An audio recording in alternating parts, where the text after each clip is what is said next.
à la violation de la Constitution. Non, je n'ai pas l'impression, madame, le mot est trop fort. Je n'ai pas l'impression d'avoir violé la Constitution. Je suis guidé, vous devez le savoir, je suis guidé par un seul idéal.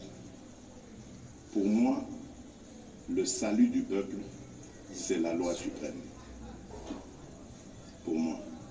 Et en tant que chef de l'État, je crois que je suis le mieux placé pour observer et comprendre où est le salut du peuple. Et en ce moment, vous êtes témoin, vous entendez les questions de vos confrères. Le pays fait face à une situation particulière.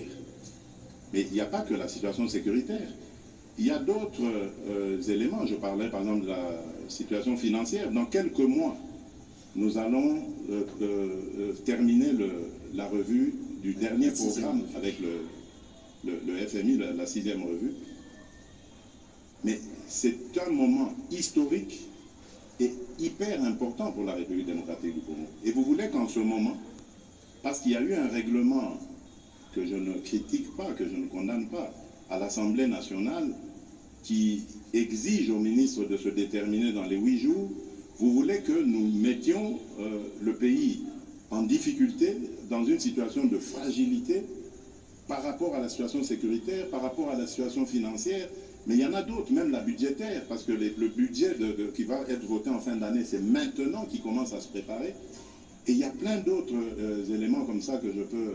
La situation diplomatique, parce que notre VPM Affaires étrangères et son adjoint, le vice-ministre, sont tous les deux élus, ils doivent partir. Mais nous avons un front diplomatique sur lequel nous sommes déployés. Vous voulez qu'on mette tout ça en question parce qu'il y a eu un règlement... Non, j'ai demandé conseil aux juristes. On m'a dit qu'il y a aussi l'article 110, je pense, de la Constitution, qui stipule que lorsque le Premier ministre dépose son gouvernement, il expédie les affaires courantes immédiatement après. C'est ce que je lui ai demandé.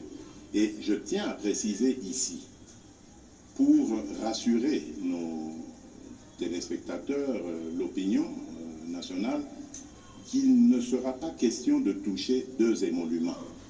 Hors de question. Ceux qui restent au gouvernement, ils se font remplacer à l'Assemblée nationale par leurs suppléants.